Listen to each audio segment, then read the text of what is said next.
Um, God's let me know before I start. Someone out here has a song, I believe, something that you need to do. Can you come ahead? I don't know who you are, but I'm sure I can pray and get him for him to point me out for you. Won't you?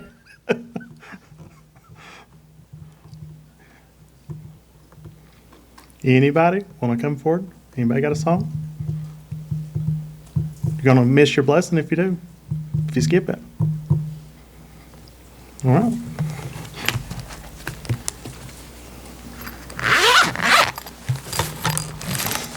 So,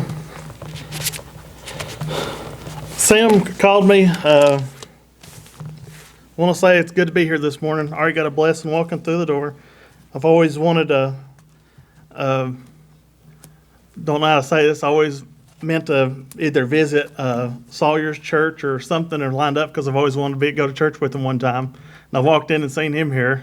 So I already got a blessing. I love Sawyer, Talissa, and Gibson like they're part of my own family. I do anything for them. Kind of got to know them over the past 2 years or so. Me and Sawyer's talked a lot about church. We always laugh because I was paying him for lessons. Half time we was talking about something else instead of the lessons. But he's been a great help to me. It's been 20 more days I'll be preaching a year, coming full circle where I announced it right back here. And he's been a great influence on me for that, and a bunch of other ones that I can name off. And I want to thank them for that. It's good to be in the house and back in Underwood.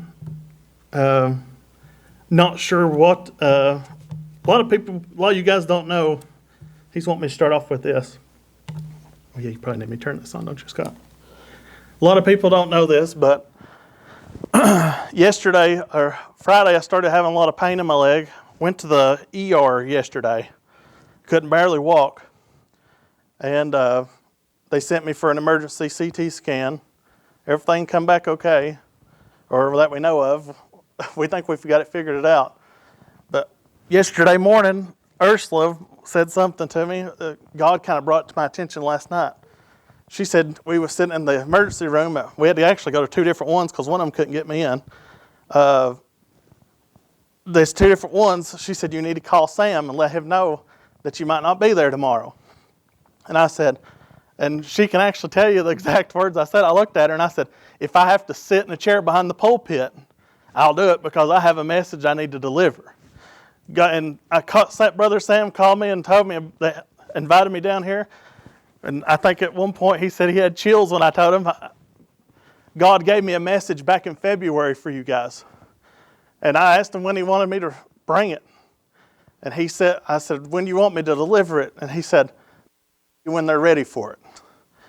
So I've waited about 6 months. I've had this on my heart for about 6 months for all you guys. But I want to tell you, if you can see, I can walk really good right now. That's because God took care of me. Job in the Bible, he went through different trials. God will put you through different trials. This week it's been pretty rough on me.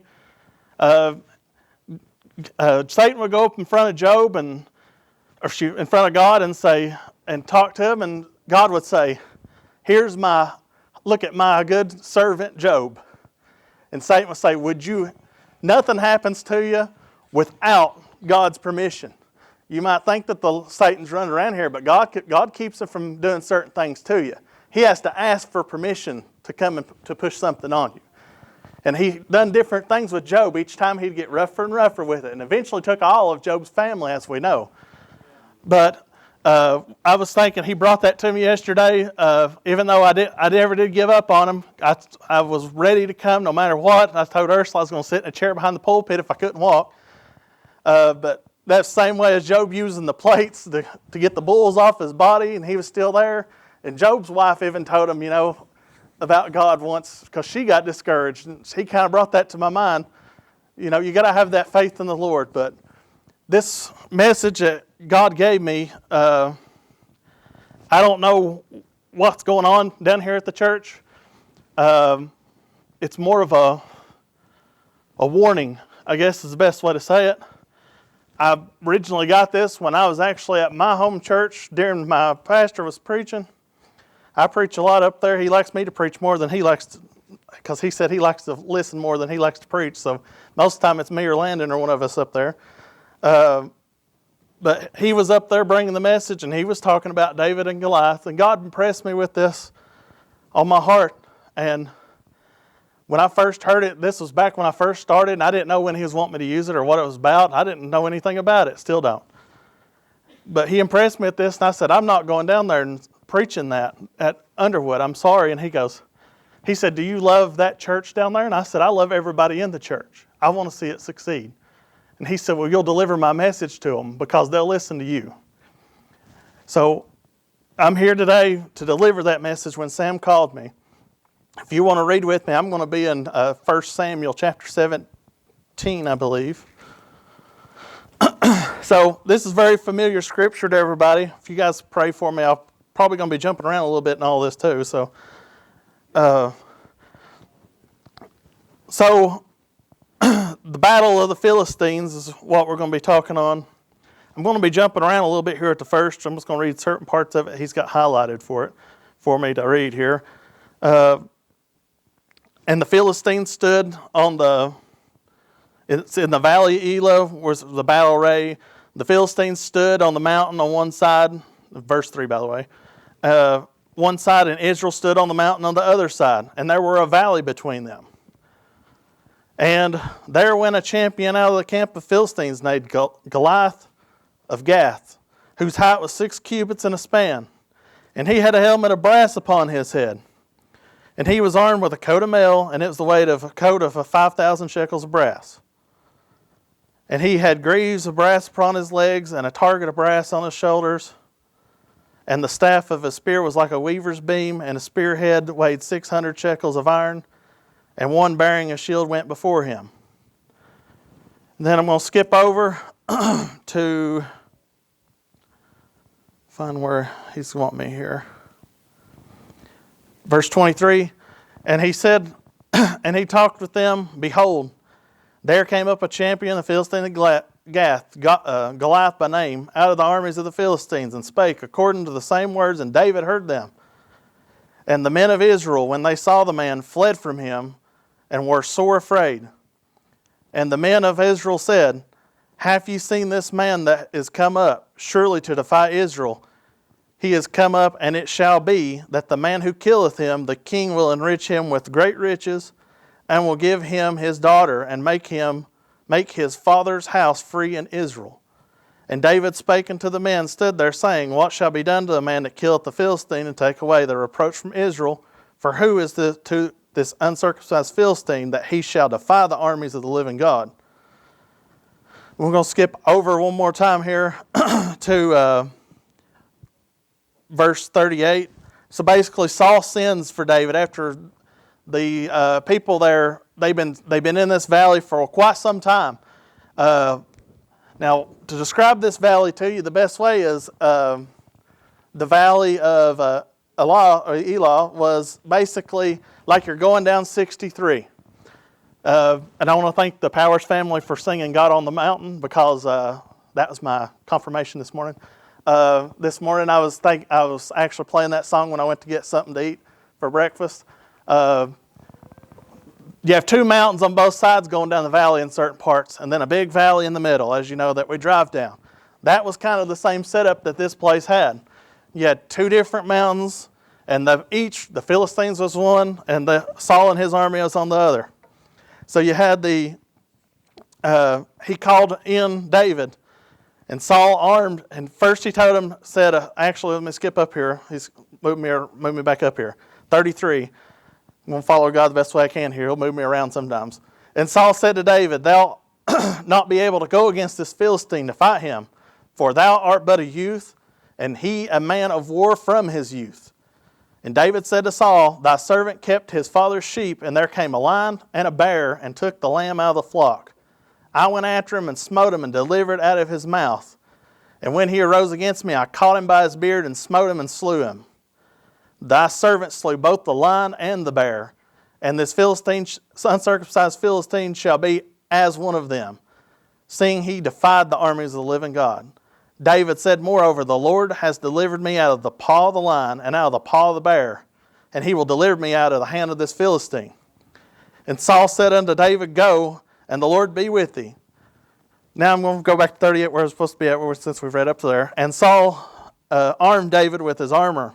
He put on his helmet and brass upon his head, and he also armed him with a coat of mail. And David girded his sword upon his armor, and he essayed to go, for he had not proved it. And David said unto Saul, I cannot go with these, for I have not proved them. And David took them off. And he took a staff in his hand and chose 5 smooth stones out of the brook, and put them in a shepherd's bag which he had. Even a scrip and his sling was in his hand, and he drew near to the Philistine. That's as far as I need to feel led to go right there. So, I'm not sure where Jens at in this, but this is what God's given me. I'm going to preach it to you. I don't want to step on any toes. Don't want anybody mad at me. I don't know what's going on down here, so I know you guys think he said something about you guys might be picking a preacher or something soon. That might be what this is for. This is for Underwoods, so that way we'll see what they got. But so, as you know, Saul was actually already lost the Lord's blessing as a king. Samson anointed David that day before he went down there as the new king of Israel. He chose him to lead.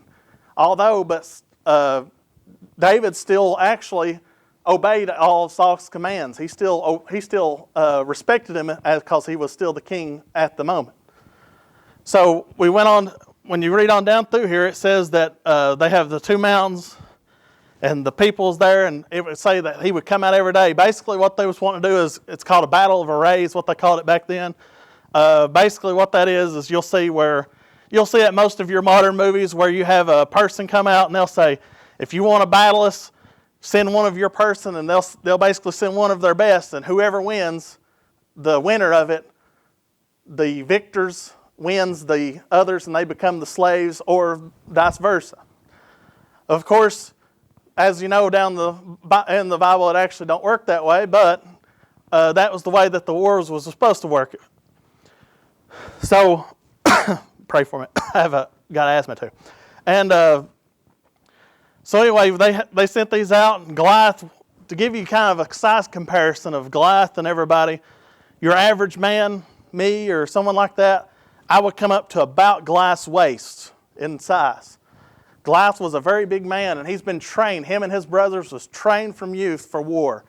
He could probably close his eyes and throw a spear and hit what he wanted to hit with it. That's how good he was. And then you had David, which was just a sheep herder and took care of sheep. But he would practice on his spare time with the slingshot. Now their slingshot and our slingshot's 2 different things. If you've never seen one of those slingshots, how they use those, I have no clue. But if he was good, he was really good with it and talented. And so the points that God's getting me to lead to here is you have to be careful who you're choosing for the battle here. As you know, he went before it, and Saul said to use my armor. He stuck it on to David. The armor, the reason that he didn't wear it was he said he ain't proved it yet. What does that mean? Have you ever tried on somebody else's clothes? They don't fit right, they're loose, they're cumbersome. That would have made him die instantly in the battle because he would have moved slower, he wasn't used to the weight, he didn't know how it moved, it was heavy. He's used to going with just his regular shepherd's clothes on. He's not used to any of that fancy armor, chainmail, or anything like that. So that's why he took it off, because he had the armor that he needed. He had the breast of salvation and all that. All the armor of God was with David at that time, Sam. He didn't need any of that special armor put on there. But I will tell you what, sometimes we as a church and people, we try to put on armor on things that we don't need to. Sometimes we try to make the picks that we need, that we think is right for the church. You have to be careful in choosing something like that because it might not be God's will. Saul at the time didn't know that David was there to replace him. He didn't know all that had already went down. And he gave him that armor and put it on him. And then it didn't fit him the correct way. That armor has to the armor is supposed to be fit correctly to the soldier. If it don't fit, it's no good to them.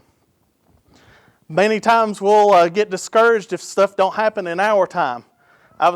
Sam, I think I texted him probably 3 or 4 months ago, and we was talking about that. I was telling him about the children of Israel and the Holy Land, and the Promised Land. God probably could have took those children straight to the Promised Land if He wanted to, but He didn't. You know why? Because they was not ready for it. You might be saying, Eric, what are you talking about? Well, maybe you guys, I know everybody is always in a rush for picking things. In our carnal body, we always want to go and do something right now. We're used to our time and God's time is two different things. And sometimes you got to keep that in mind. And we get impatient in this carnal body, and we want to choose things and pick things that's not good for us. It's very, very simple. I was telling someone, I think it's one of our Sunday school lessons a while back. It says if people go out to gyms and stuff like that and spend 15, 30, 40 minutes at a time on their body. If our average Christian spent 15 minutes reading the Bible every day, that'd be a big change in their life. But why? And I fell at that too. You know why? This carnal body does not want it. That's why. This carnal body wants to do what it wants to do. It don't have the time for that. So God brought these to the Philistines. Something that you need to pray on is make sure that you pick, when you're choosing a preacher for here, make sure that it's the fit of the armor that you need. I don't know where you're at in the process or anything like that. I don't know who you're with. This was sent to me 6 months ago. So God knew what was coming before you guys did. And I don't even know the perfect timing of it, I guess. 6 months ago, He gave me this message for you guys. And me and Ursula was sitting at Wendy's, and she said something's wrong. She knew something was wrong with me. And I said, God, give me something for Underwood. And I said, I don't know. And I said, I don't know when it's coming or when I'm going to have to deliver it. But I said, I'm worried about them. And I said, I worry about the church because this was my home church. I was born and raised here. I love each and every one of you here. I want you to make the right decision. I want to see the church grow and prosper. But in order to do that, you have to make sure that you make the right decision. Don't just rush into something. I know it's been without a preacher I know you guys have been without a preacher for a while, and that's okay. God's already chose it. God chose Saul long before He put him in as king. It was a few years before he even actually become the king. Saul tried to kill David, and David had 3 opportunities to kill, 3 or 4 to kill Saul, but he didn't take them. You got to follow God's timing. Sometimes we get a little ahead of ourselves and don't want to follow God's timing. We take the children of Israel once again. I'll go right back there. One of the people was so walked with them. He eventually died. I believe his name was Michael, but don't hold me to that. And he actually made them carry his bones because he wanted to be buried in the Promised Land. So they packed his bones until they got there and buried him there. Moses didn't even get to see it either because he died long before he reached the Promised Land too, if I'm not mistaken. But some things that we want, that's one of those things Moses could have settled over on any of the plots, said, here's the Promised Land, and stopped. But he didn't. You got to keep pushing the fight. Sometimes we want to give up really easy on stuff. We want things to happen in our time, but sometimes that's not God's time. God's chosen somebody. It might be one that you have on your voting list. We don't know. I don't know. That's not in any of my decision book there. But you need to pray about it. This is an important decision for the church to grow. You don't want to put the wrong person wearing the wrong armor in here, because if you do, he'll get killed. You might be wondering why I've brought up David and Goliath.